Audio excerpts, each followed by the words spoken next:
Okay, welcome back, everybody. And to kick us off this morning, we've got a triple header. So we've got Chloe, Jennifer, and Claire. I beg your pardon, Charlie joining us. Couldn't get that right. The first thing I've had to do today, really.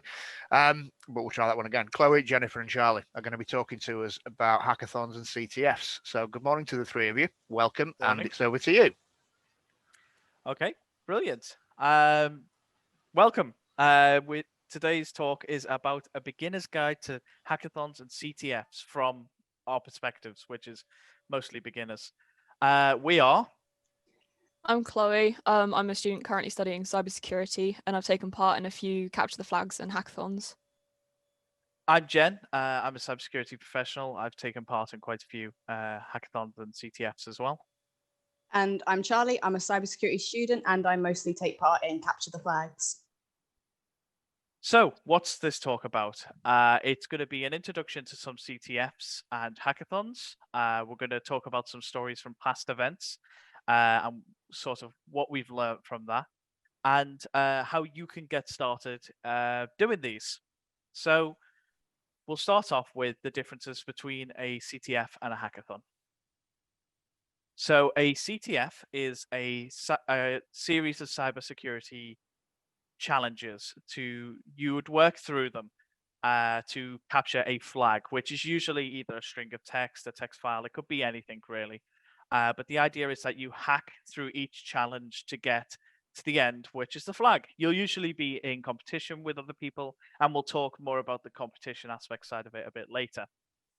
A hackathon is, on the other side, a more creative endeavor. So that is a sort of event where everyone gets together and tries to solve a problem that either the community faces, a company faces, an organization. And these will be hosted to get more technical people into talking about issues and challenges that are less technically facing.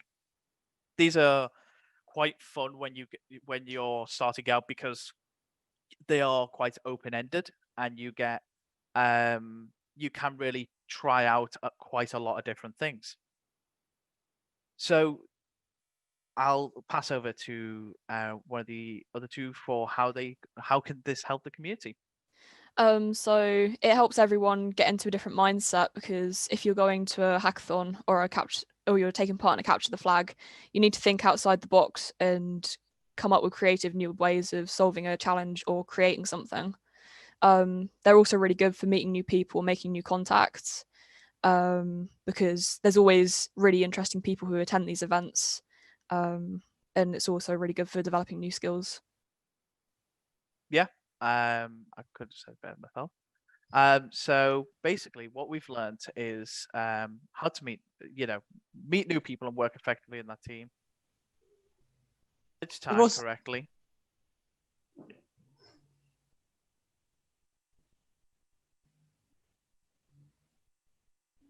Sorry, it's just frozen there for a second. New technologies and different ways of doing things, and use of new programs and tools. And Charlie, do you? Yeah. So with CTFs and hackathons, you've got it's a lot easier to actually do them when you're working in teams. And a lot of these events, you don't pick your team until the actual event begins as well. So you've also got to make sure, because these things are time constraints and a lot of them run for a couple of hours to a couple of days, you've got to make sure you're managing your time effectively. So you're not one of those people that's in the last 10 minutes actually furiously typing on their keyboard, because nobody would ever dream of doing that. Gee, me. We will talk several points in this presentation about how important time management is, except I've never been able to keep to time management. Most of the time at hackathons, you'll find me either passed out on my keyboard or smashing out code in the last couple of minutes trying to fix whatever the hell we made. Or when we suddenly decide to change our mind. Yeah, I was about to say, if you look at it from Chloe's perspective, is when we destroy the entire project and rebuild it with 30 minutes left. Hey, we still tend to win with those things, so I'm not complaining. That is true. You also learn. So, sorry, I think I moved on a bit too soonly there, but we'll continue. With this, this is a CTF that me and Chloe took part in. Yeah, so we started off in separate teams. So Jem was working with someone called James, and I was working with Fleur. And we decided to merge groups because we thought it would be better because we'd have more people and more ideas to go with how to solve different things. So it started off with a link at the bottom of the challenge coin. And when you went to the link, it basically said, "This is not it, must try harder." So when we took a closer look at the link itself, we realized that it was base 64. So we used CyberChef to decrypt it, and it decrypted to cyber. So we went to that address. Yeah, and this was quite a challenging CTF. This, I believe, hasn't been completed by anyone since, and we were the first to complete it. Yep. This involved basically 6 months of us being on Discord with each other every night, kind of till the early hours of the morning, going insane doing this. And when we were trying to collect all the information to kind of tally up what we had done for this, we had to dig through months of insanity, basically. And Multiple group chats oh yeah, on different platforms. yeah, we'd hop platform every couple of weeks for some reason. But yeah, a lot of this we learned over time, and it was a lot of new things. But we did use some interesting tools, which were these. CyberChef, which is a GCHQ tool, which is on GitHub, which was a godsend because genuinely going through all these, you had to decode and encode so many different things that it was really useful. We also used Wireshark, Cleopatra, John the Ripper, and GIM.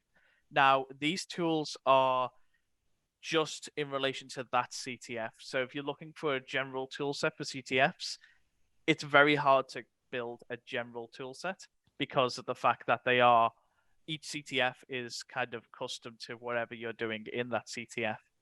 But these are just some of the tools that we used for this CTF. And here's another CTF we did. This is the Recon Village CTF for DEF CON Safe Mode. Yeah, so this was me and Jen's first time ever competing on something that had been arranged for DEF CON, and it was also our first time competing on an OSINT challenge. So we decided the best time to begin this was the final day, just effectively managing our time perfectly there. So you can see like our lovely little arrows, how late we started compared to everyone else, yet we managed to finish 10th, which we were quite happy about. And this one was one of my favorite CTFs that we've actually done because every single challenge was so different from the last. And we had to use a different range of tools and methods to actually get to the answers. And it was like just one giant puzzle, which is really quite entertaining to do. Yeah, and for this CTF, the tools we used were the Wayback Machine, using metadata in images, using social media and Google Lens. So the Wayback Machine was really handy when we needed to find information that was obviously no longer there. And if you know what the Wayback Machine is, basically it's a way to browse the Internet Archive. So web pages are archived and you're able to navigate through them, choose them by year, sometimes date, sometimes even hourly, which it's really useful for specifically this hackathon. Metadata was also quite valuable because we were able to look at where images were taken, when they were taken, what type of devices and stuff like that. We were able to strip a lot of information. You'd be surprised how much information is hidden within a photograph. You've also then got people's social medias. A lot of people, when you're trying to find information on them, your actual target, their Facebook account, for example, might be like Fort Knox and completely locked down. So you can't find anything on their account, but people's friends and stuff, they can often be weak links. So you might not find anything on your target, but their best friend may have been with them and tags them in an image and their account is set to public. So you can find information on that person. So people need to remember to like not always look directly at your target, but look at their network of people around them. Yeah, and that's the thing, like working as a team, especially in those regards, sometimes is brilliant because while your head is like deep in the weeds and you're trying to find this information, it's better to have someone who has more of a bird's eye view and can kind of see where you're getting lost, so to say. We've also got Google Lens on there, which we used quite a bit during this hackathon, during the CTF, sorry. And that's because Google Lens can find buildings from Google Maps. It can scan through Google Maps database and find a similar building, if not the same building. And my God, was a useful tool when trying to locate some of these. Some of the challenges were to locate physical locations and then say who took the photo of that location. So the way that we went about it was to put it to Google Lens. Google Lens showed us the location on Google Maps, and then we looked through the Google Photos of that location and found the photographer through that. And that was just one of the challenges. And the challenges are quite broad, so you don't really. Again, we can give you the kind of mindset and put you towards some tools, but the best way to do this is to practice. So here's some tools and techniques for hackathons on the other side. So we've spoken a bit about CTS. Here's some about hackathons. For hackathons, you really need to know who your audience is. So if you're going to do a hackathon for the police, make some tools that would help the police out. If you're going to do it for the fire service, make a tool that would help the fire service out. Success in hackathons really comes down to collaboration and targeting. So make sure the thing you're making makes sense for the people you're making it for. Like we went to a police hack and I designed a VR training tool. So that was more targeted at the police than it would be, a shop assistant, let's say. And it makes more sense that you don't make something broad, you make something targeted. And then when you go into presenting it, you'll have a much better idea of what you're doing. Collaboration. You need to work with other people at the hackathon. There are people who are going to be much more intelligent and much more skilled than you there.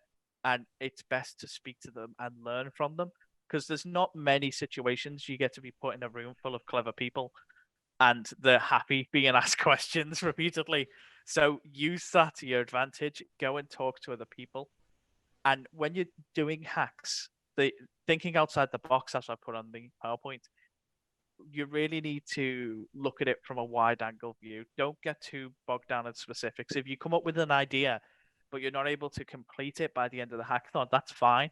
Just get a prototype working or get something together that shows that your idea is useful, because then other people who may be able to actually get that across the line may come and talk to you and want to build on that project.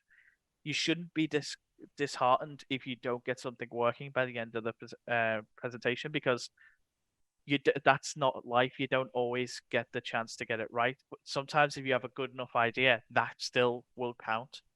And my favorite thing with hackathons is to experiment with new technology. Sometimes people I know for a fact I bring my VR headset so people can try use that. If people have technology you want to try, ask them. There's I've used the Leap camera, some new Raspberry Pi bits that I'd never used before, smoke detectors and stuff. I once powered Alexa off 56 lemons and a potato. So just if you really want to experiment, go wild with it. So from all that, here's some things that we've learned. Obviously, time management we've preached, and that's because it is really, really important when you're at these events, because there's only a certain amount of time that you have, so you need to be able to prioritize what you need to do and make sure you evenly distribute the tasks so that everyone's helping out. And the events themselves only have a set amount of time within them. So say you've got 24 hours, you need to make sure that you've got something to show at the end of it, even if it's just a presentation with an idea. Yeah.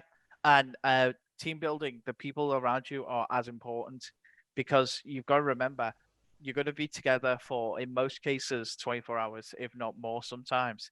And you all have to work well together. Usually with hackathons, I will surround myself with people who are non-technical, because they come up with the greatest ideas. They come up with ideas that are so ludicrous, so impossible, that they sound fantastic, and you just have to adapt those ideas into a more technical position. And I feel like once you've done a couple of hackathons, you'll start making technical friends, and you'll start making friends at hackathons. For example, Chloe, we met at a hackathon. And then you'll start working together. And when me and Chloe go to hackathons now, we know each other's strengths and deficits. So we know exactly what tasks we can dole out, and that helps with the time management side of things as well, because you know who's good at what and who you can delegate to who. Yep, and also at CTFs and hackathons, like it's completely fine to ask questions because you're not going to be the smartest person in the room. No one is. And so if you don't know how to do something, chances are there's another person in the room that does know. And in this community, a lot of people are just super helpful. So if you don't know how to do something, chances are they'll show you how to do it if you just go up to them and ask. But also, especially on things like OSINT, you've got to think how the person you're trying to find actually is thinking. So you've got to get into their frame of mind and ask questions how they would be thinking. Yeah, and it's about reaching out and trying to collaborate with people. There are people out there who are waiting for you to like reach out and learn from them, so to say. A lot of these places will have an expert or someone who, let's say for that police one, there were police officers there we could speak to who would know about the specific thing we're building. And you but had may the not know. sponsors as well, Yeah. Or because may they'd not, help but out. yeah, exactly. And these companies who reach out to help these hackathons and CTFs will send people that you can talk to who are more than happy to help you out. So here's some information if you want to upskill and want to actually learn some of the stuff we've been talking about. So one of the places you could do that is Hack the Box. Hack the Box is a free website. You will have to hack into it to get an account, but trust me, there's a million tutorials on how to get an account. But once you are in, there are campaigns to take you through each step of stuff we've been talking about, to teach you how to do CTFs. It'll teach you the mindset to have for hackathons and will really train you in the way of thinking for this. And there is also... Yes, so Immersive Labs is really good for teaching you things from the complete basics. So they've got like paths that you can take from things on like Linux command line and operating systems to also showing you how to use popular tools like Wireshark, Nmap, and also how to do things like encoding and encryption. But unfortunately, it is a paid for thing. It's like me and Chloe get it from our university. Yeah, so the university provides it for us, and it's really good because it starts from the very basics. So the basic tasks that you complete are worth less points, and it will slowly build you up to doing more complex things. And you get more points for however hard the tasks are. But it covers from defensive to attack, and it covers everything that you could basically need. And to be fair, most CTFs are laid out like that. They will have easy tasks which are worth less points and hard tasks which are worth more. And it's a good way of training for them because you'll sort of already be in that mindset of, you're able to get the easy points and the hard points. You spend a little less time on the easy ones and more time on the hard ones. Right? Okay. Oh, wrong slide. Oh, okay. And that is the end of our presentation. These are where you can find us. I've got my website there. We've got Twitter handles. And if you have any questions, feel free to ask. Okay, thank you very much indeed, Chloe, Charlie, Jen. Brilliant stuff there. We did get one question, which you've kind of answered, but I'm going to ask it again. And it does get asked a lot when people talk about hackathons and CTF programs. Yeah. Is there any advice for non-techie noobs around getting into these kind of activities? Yeah. So my partner is a lawyer now, and it's not technical in the slightest.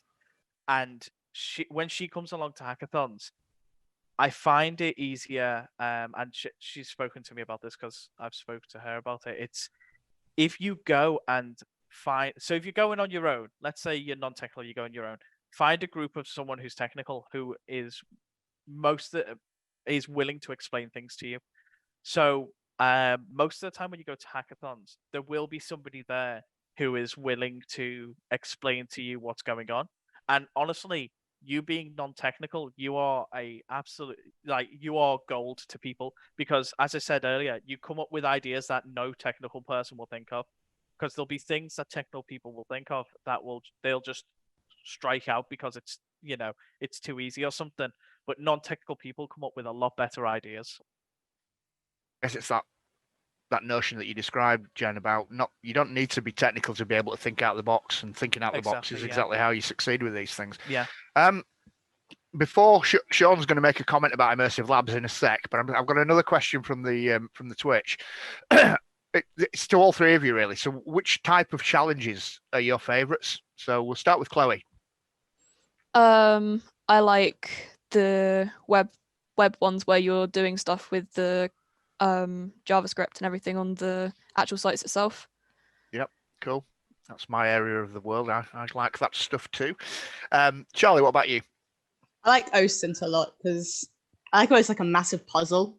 So you go down like this little rabbit hole just to try find the answers, like where has this person been, or what were they doing at this place at this date or time.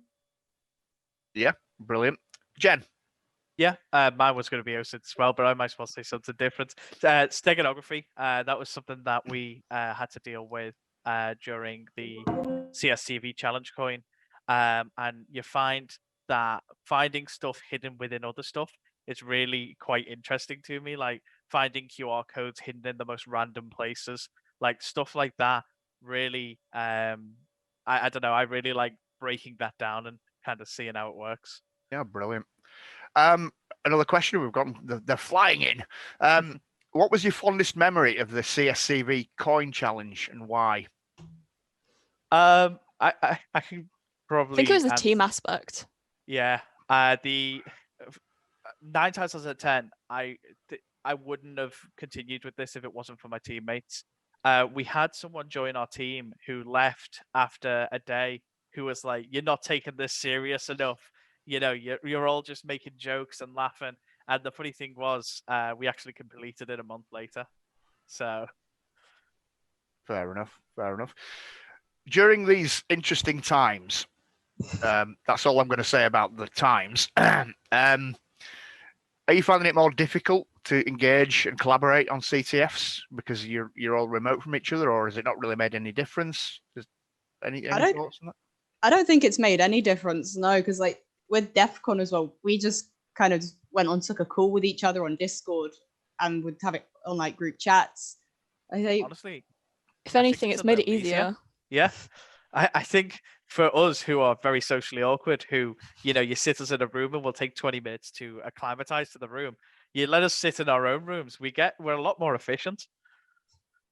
Yeah, and also you can attend more events and things because they've been made online rather than you having to actually go to the place. Yeah, e.g. DEF CON. Yeah. None of us have been to DEF CON before, and we went from not going to DEF CON to coming 10th place in a CTF for one, so.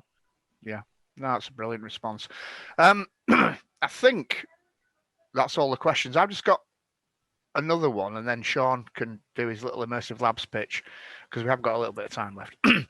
What sort of careers do you see people going into from on the back of, I guess, the experience they gain from things like CTFs and hackathons? And obviously, if you're already in a career, then you're going in the opposite direction, I guess. But what sort of outcomes? You talk about OSINT. Well, that's great for things like working in law enforcement, intelligence. We had a great session the other day where we saw some really serious application of OSINT around protecting children and all that kind of stuff, and that's a really laudable and incredibly important piece of work. But what sort of jobs can people get from doing this stuff? That's the simplest way I can put it. I think that it would help out most jobs. I think if you're looking at technical jobs, you've obviously got threat intel analysis. You've got pen test in there, 2 roles that are heavily problem solving and like trying to get information out of what you've got in front of you. But I think that it could help anyone in any role, because it's one of those things where you're going to be better at problem solving, communication and teamwork. You're going to be thinking outside the box. I can't see a job role that wouldn't help with, really. But from the technical side, the ones I've mentioned, I think are great routes to go into with what you've got, because you're already from hackathons and CTFs be in that mindset to want to be, trying to solve puzzles and trying to make things to help people. Yeah. I think also with hackathons and things that there's also the software developer side of it as well. Yeah, of course, of course. All right, brilliant. Thank you for that. Sean, did you just want to make a quick point? I actually had a question first. So I'm absolutely horrible at CTFs. I would assume that there are some people out there who are like me, just for whatever reasons, just can't do it, face problems with it. What are your recommendations for people like myself? Practice. Yeah, practice, practice. and yeah, the more you do, the more you'll learn. I was absolutely terrible in my first CTF. I got like, I think it was 50 points, which was one task. And then by the time I got to the DEFCON 1, I had done maybe 3, and we came 10th. So it really is about doing and doing and doing. And if you're scared about doing one and not doing very well, don't be, because that's the main thing you've got to kind of overcome. Is you're going to fail at some points and you're not going to be the best. You just need to do. And if you look out there, there's basically CTFs running throughout the year at all times. You don't need to go to a DEFCON 1. You don't need to go to, a specific one. Look online and just take part in them. And the more Never you get do, discouraged because you don't know how to do something, because the only way you're going to learn is by doing it. exactly. And if you're sitting there going, well, I don't think I can do that, so I'm not going to try. Well, if you don't try, you're not going to learn how to do it, so you're not going to progress. Yeah, excellent, great points. And it is certainly something that I've been trying to work on. So myself, because I'm terrible. So totally agree with what you have to say. Just a point on immersive labs. So there is a community mode now that is open to everyone. It's not all the labs, but there are a bunch of labs there. So I would encourage people to have a look at that. Yep, brilliant. Thanks, Sean. Ian, you've got a quick question. Yeah, just super quick. Do you feel that having like CTFs and are good for resumes, or is it something that you'd say talk about in a job interview? Just sort of wondering how CTFs might sort of add some distinguishing characteristics for people just starting out. I think it shows that you're actually interested in the subjects, and it also look good depending on how you've come and everything, because it shows that you're actually getting involved in the community and that you're taking part in something. Yeah, and for me, I've been in interviews where I maybe not have put it on my CV, but have put it on my website. And we've spoken about it in a more, because you tend to do the formal interview and then have a little conversation. That's where I usually mention it, because if you're talking to a technical person, they will be interested about it. But if you're talking to a HR person, I'm not entirely sure they're going to understand what a CTF is. So I think it's really about gauging your audience in that regard. Great stuff. Thank you. Awesome. Okay, well, we're just about running to time, so fabulous stuff. I just want to thank you all, Chloe, Charlie, Jen. Fabulous talk, really interesting, and thank you very much for your time. Cheers. Brilliant.